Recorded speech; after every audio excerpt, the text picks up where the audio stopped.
शांति। 4 अगस्त 2023 बाबा के महावाक्य।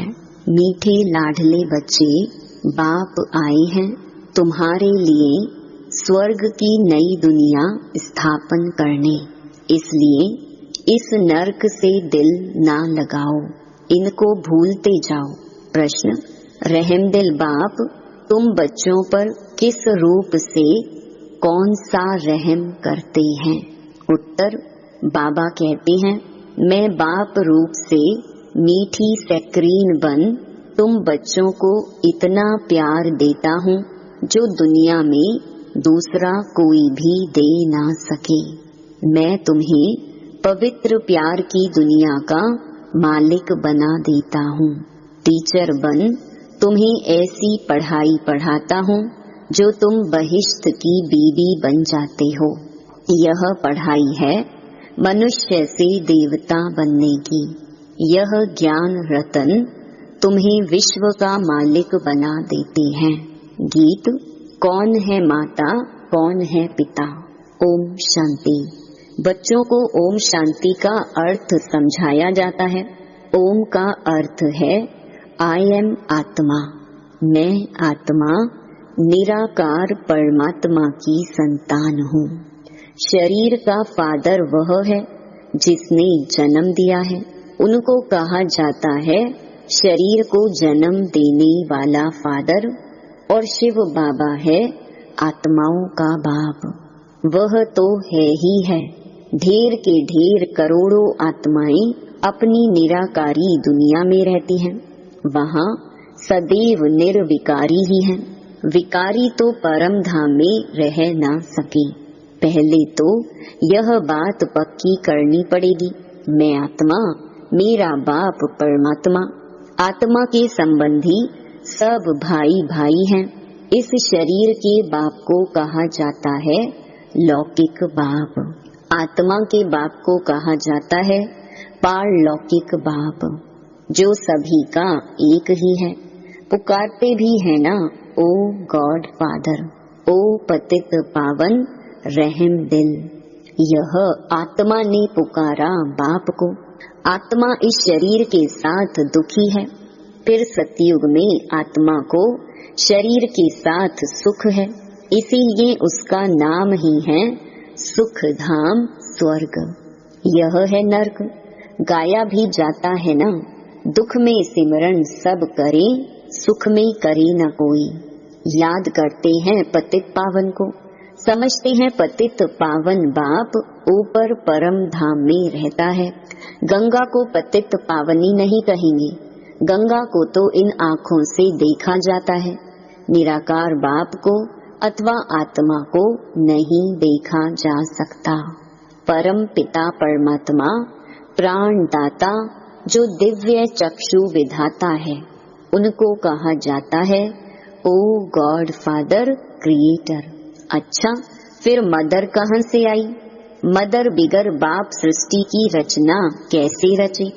मदर तो जरूर चाहिए ना। गॉड फादर मनुष्य सृष्टि का रचयिता, वह है सबका बाप। फादर है तो मदर भी जरूर होगी। बाप आकर समझाते हैं, मैं हूँ ही निराकार। मैं जब आऊं शादी करूं तब बच्चे होंगे, परंतु शादी तो करनी नहीं है। बच्चे पैदा करने हैं शादी बिगर। बच्चों को मैं एडॉप्ट करता हूँ। समझो कोई को स्त्री नहीं है, चाहते हैं कि अपनी मिल्कियत किसको देकर जाऊं। फिर धर्म के बच्चे बनाते हैं, एडॉप्ट करते हैं, तो माँ बाप दोनों ठहरे ना।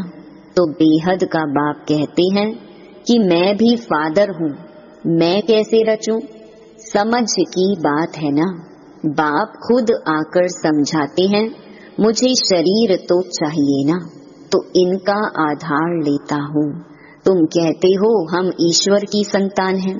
ईश्वर की संतान तो सब हैं, परंतु इस समय बाप सम्मुख आया हुआ है, तुम बच्चों को गोद में लेते हैं। तुम समझते हो हम बाबा के बच्चे बने हैं। बाप है स्वर्ग का रचयिता। स्वर्ग का मालिक बनाने के लिए राज योग सिखलाते हैं।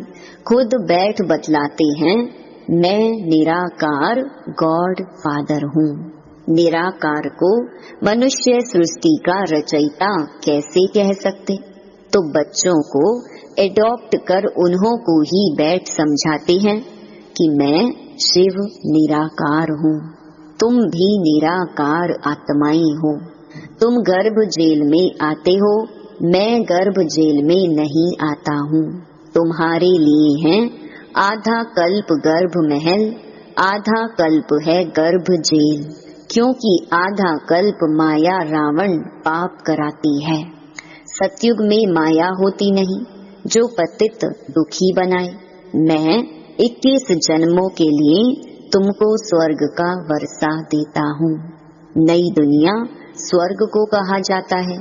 मकान भी पुराना होता है तो पुराने को छोड़ नए में जाते हैं।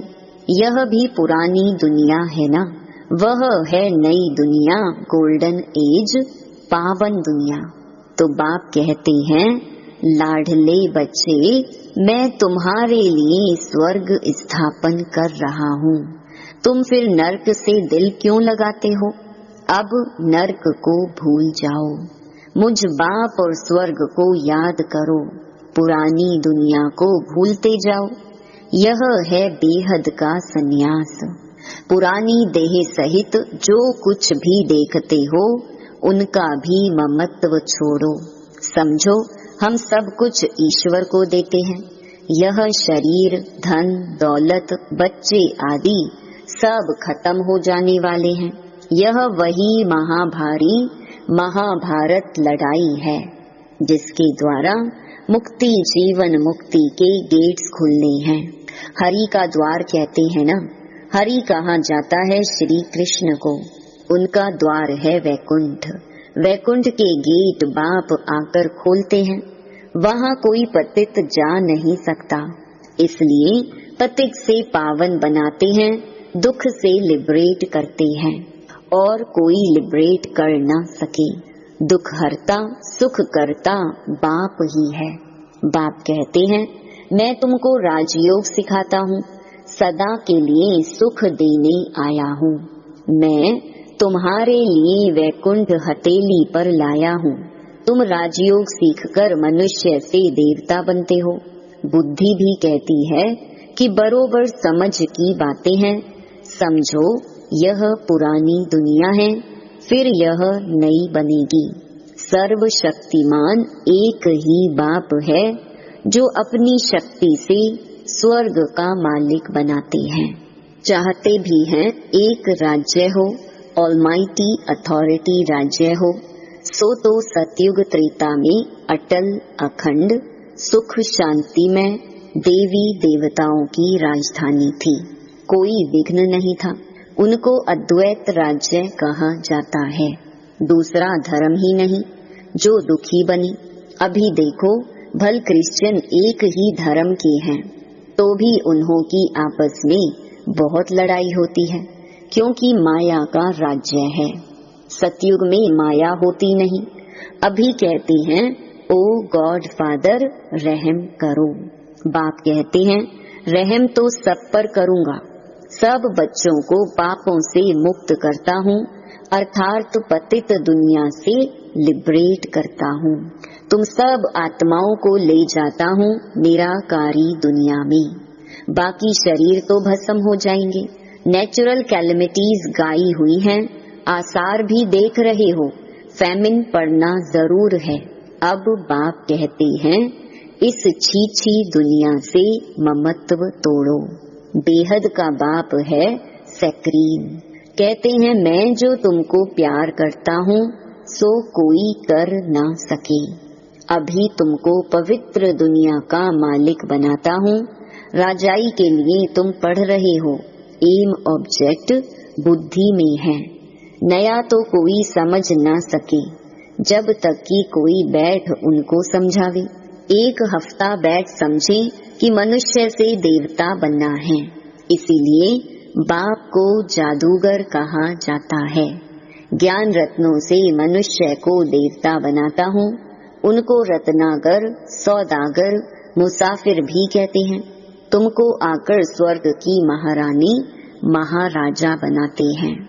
मुसाफिर कितना हसीन है, तुम जो कोई काम के नहीं थे, अब तुमको पढ़ाकर बहिश्त की बीबी बनाता हूँ। तुम जानते हो हम सूर्यवंशी चंद्रवंशी बनने के लिए पढ़ रहे हैं। परमात्मा पढ़ाते हैं, तुम यहाँ क्या पढ़ते हो? तुम कहेंगे मनुष्य से देवता बनने के लिए पढ़ रहे हैं, क्योंकि यह आसुरी गुणों वाली मनुष्य सृष्टि विनाश होने वाली है। कहते भी हैं मुझ निर्गुण हारे में कोई गुण नहीं।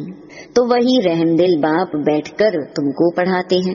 सभी धर्मों वाले एक निराकार बाप को ही परमात्मा मानेंगे। मनुष्य भल गॉड फादर कहते हैं, परंतु जानते नहीं कि वह कौन है, कहाँ आते हैं। अभी तुम जानते हो वह पुरानी पतित दुनिया में आते हैं, क्योंकि पावन दुनिया स्थापन करते हैं। पुरानी दुनिया को नई दुनिया बनाते हैं। नई दुनिया में तो सुख ही सुख है। बाबा कहते हैं नई दुनिया स्थापन करने कल्प कल्प मुझे आना ही है। यह तो बुद्धि समझती है कि रात के बाद है दिन, फिर चक्कर में कलयुग आता है। कलयुग के बाद फिर सतयुग जरूर होगा ना।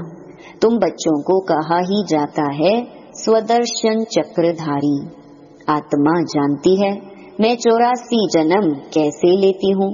कोई मनुष्य मनुष्य को सदगति दे न सके, मैं ही आकर समझाता हूँ।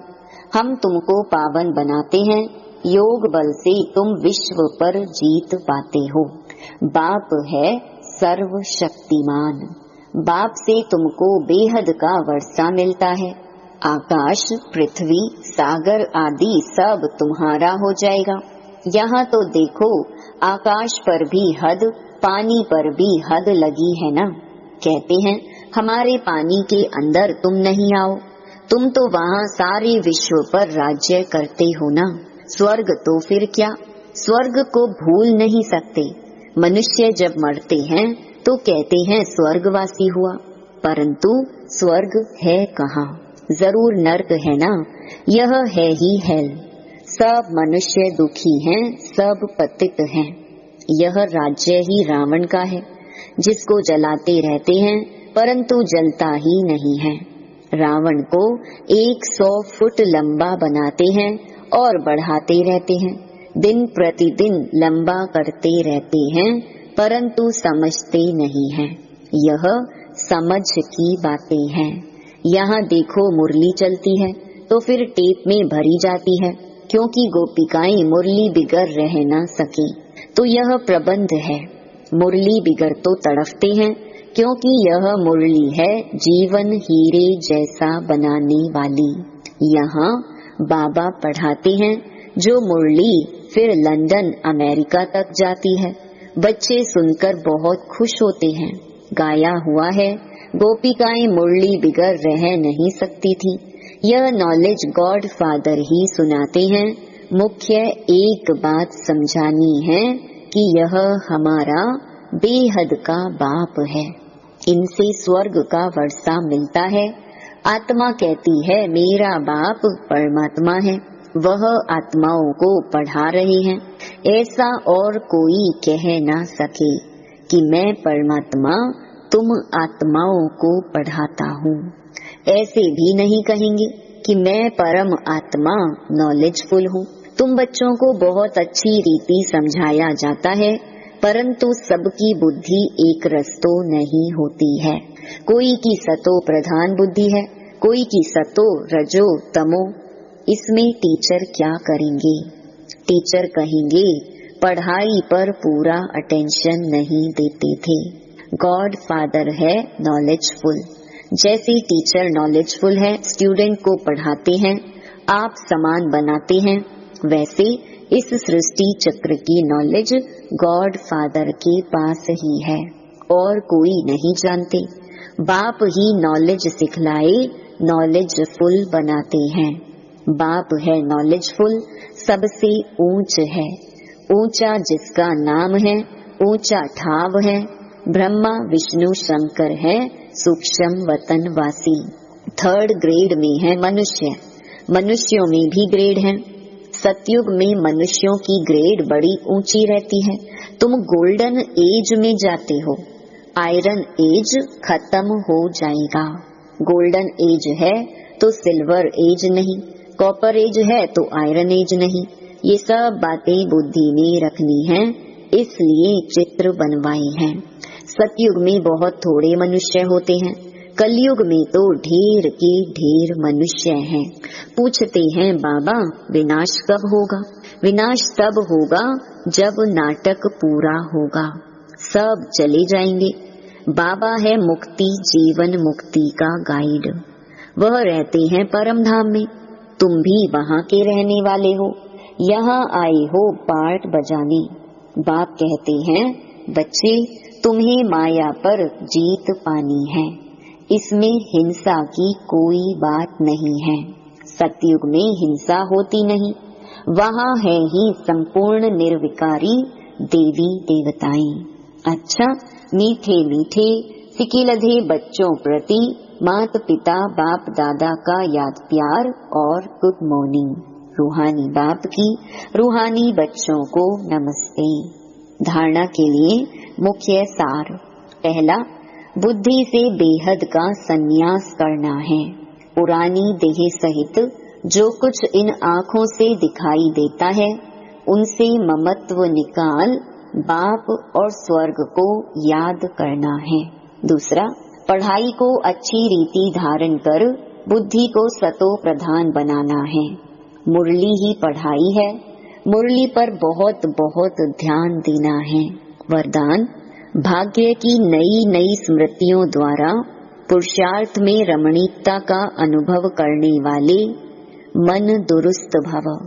ब्राह्मण जीवन में लास्ट जन्म होने के कारण शरीर से चाहे कितने भी कमजोर या बीमार हैं, लेकिन मन सबका दुरुस्त है, उमंग उत्साह से उड़ने वाला है। पावरफुल मन की निशानी है, सेकंड में जहाँ चाहे वहाँ पहुँच जाएं। इसके लिए सदा अपने भाग्य के गीत गाते उड़ते रहो। अमृत वेले से भाग्य की नई नई बातें स्मृति में लाओ। कभी किसी प्राप्ति को सामने रखो, कभी किसी, तो पुरुषार्थ में रमणीकता आ जाएगी। बोर नहीं होंगे, नवीनता का अनुभव करेंगे। स्लोगन, आगे पीछे सोच समझकर हर कर्म करो तो सफलता प्राप्त होती रहेगी। ओम शांति।